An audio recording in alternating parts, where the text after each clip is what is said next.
channel, and this video we're going to discuss the most important events that took place during the previous 12 hours. We have lots of very interesting updates, so let's start. So it's just the beginning of Sunday, which means that tomorrow, on Monday of the 18th of August of 2025, very important meeting is going to take place on the territory of Washington between the President of the United States of America, the President of Ukraine Zelensky, and different European leaders, where most likely the President of the United States of America will convince Zelensky to accept the deal that was reached by the President of the Russian Federation and the United States of America on the territory of Alaska. So today several sources published a very short, probably explanation or description of what exactly was achieved by President of Russia and President of the United States of America. So let's discuss this article in details.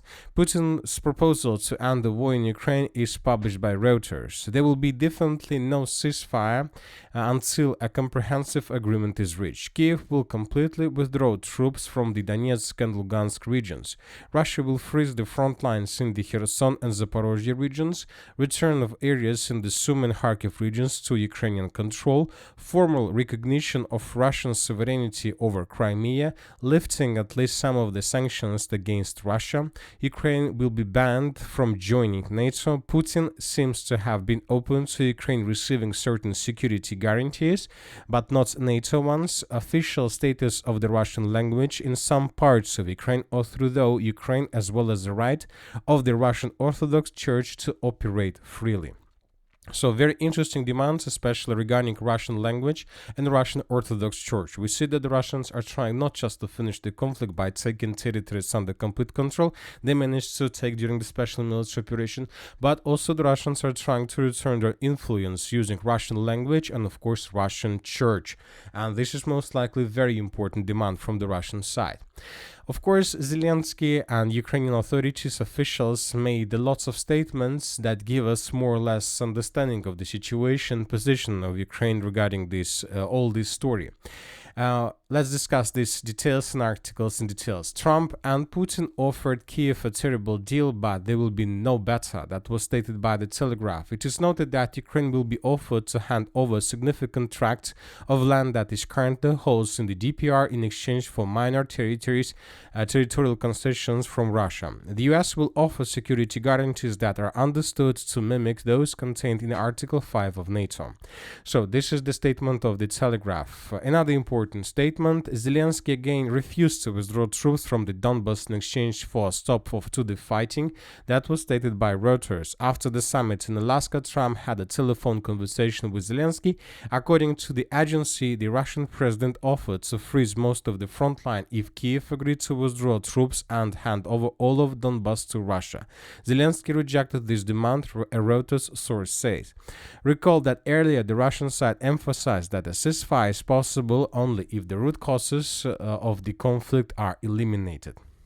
So tomorrow is going to be a very interesting day, and most likely, and as I understand, Zelensky will have a meeting with the President of the United States of America, Donald Trump, and most likely the Western leaders were invited to this conversation, to this meeting as well, just with one purpose: to stop Zelensky and not to allow Zelensky to repeat the previous meeting in the Oval Office, because most likely the Western leaders, the European leaders, Merz, Macron and Starmer, are afraid of most of all if Zelensky will do the same as he did several months ago during his first meeting with the President of the United States of America. This might be a very, very big show that we hasn't seen before since the beginning of probably let's say this century.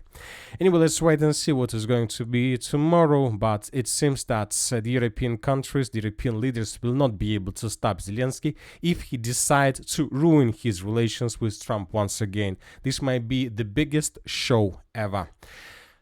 Now let's return back to Ukraine and let's discuss the situation on the ground. We have interesting changes. And first, let's talk about the western Donetsk direction or the southern Dnipropetrovsk direction, where both the Russians and the Ukrainians continue offensive operation. During the previous 24 hours, several neutral mappers adjusted their maps in the northwestern part of the western part of the Donetsk region. The villages, at least 50% of the village of Zelyony Gai and at least the entire village of Andreevka-Klivtsova were recolored in Ukrainian favor based on the video that was published yesterday. This adjustment was provided by neutral mappers. So I would like to remind you once again that yesterday pro-Ukrainian resources published this video where you can see in the first part of this video how Russians were taking the village of Iskra or Andreevka Klivtsova under complete control, and then according to Ukrainian sources they carry out counter-offensive, successful counter-attack that allowed the Ukrainians to restore control over this village. So based on this video, most of the mappers adjusted their maps in this area, coloring this territory in the complete Ukrainian control.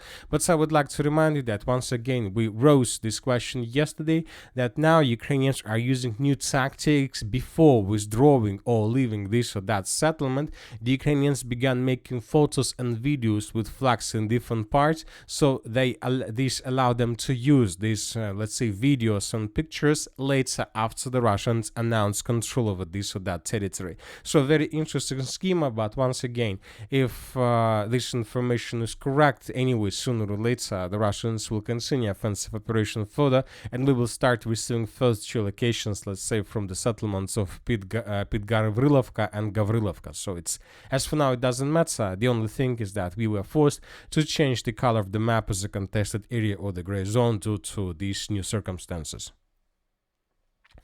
Now let's move further and let's discuss the situation in the Pokrovsk agglomeration, where we also adjusted the map significantly.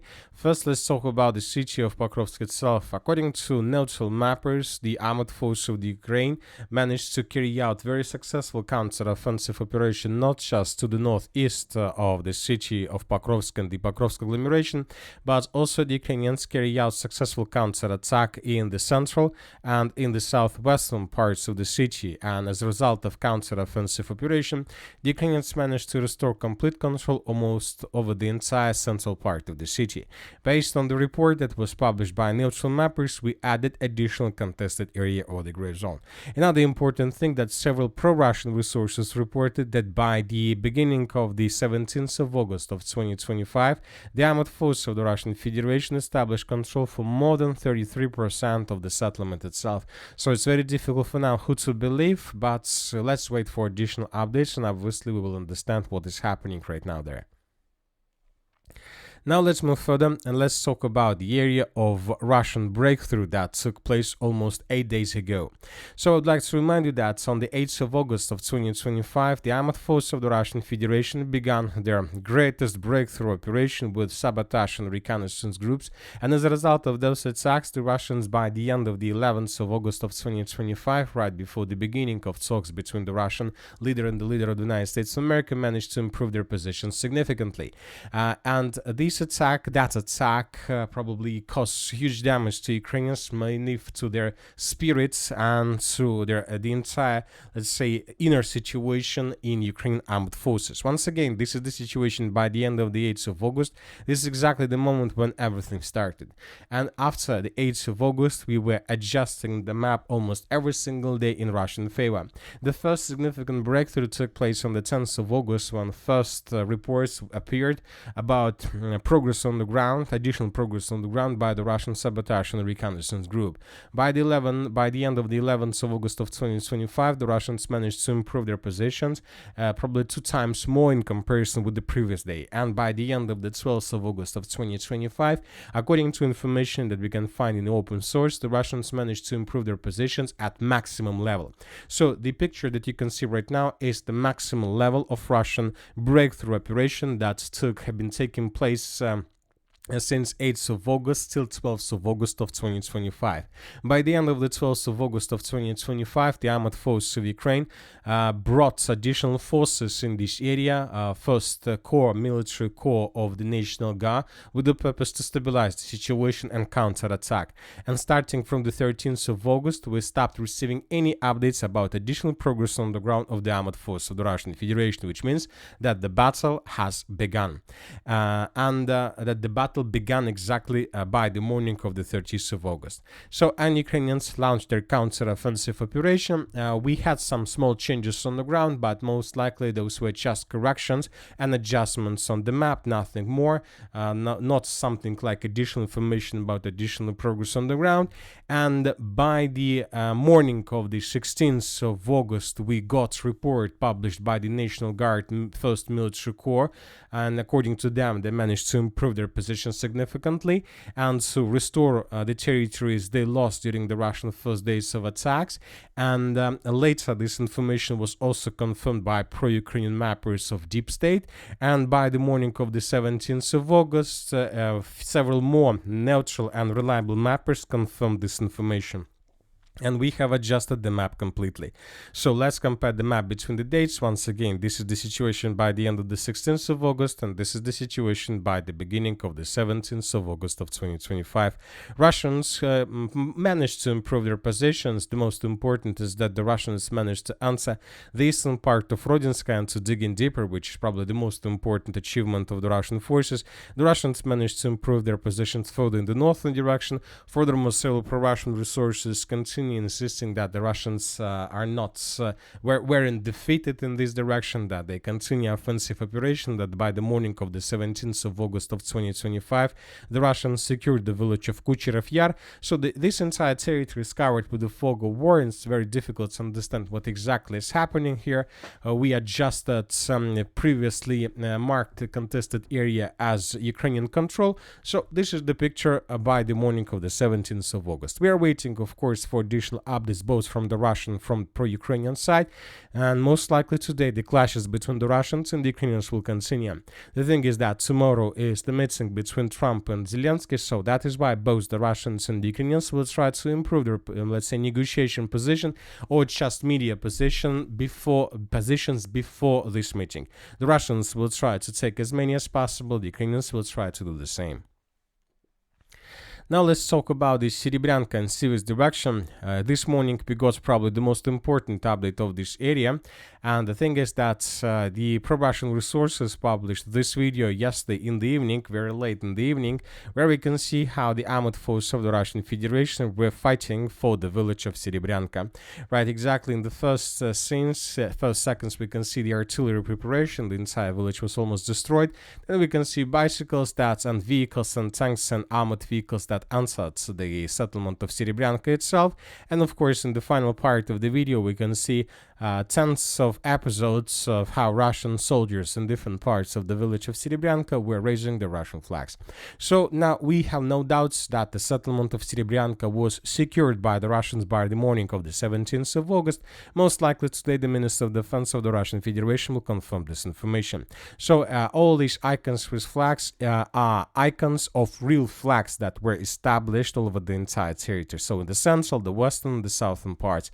So the territory was colored completely. Today, the sources are saying that Ukrainians are regrouping to carry out counter-offensive operation with the purpose to restore control over the settlement of Serebryanka, and this is very important. Now the Russians need to do everything they can with the purpose to stabilize the situation and not to allow the Ukrainians to restore control over the territory. If the Russians are able to do this, and if the Russians are able to dig in deeper, this is going to be the beginning of the battle for the city of Siversk itself, because the village of Serebryanka is the gates towards the settlement of Siversk from the north. So the battle for Siversk may start much faster than everybody was expecting. Very important victory for the armed force of the Russian Federation. And that's it for the short video. Military Summary channel reminds we condemn any violence in the world. Thank you for your watching, subscribe to my channel, put your likes on my Patreon, and have a good day.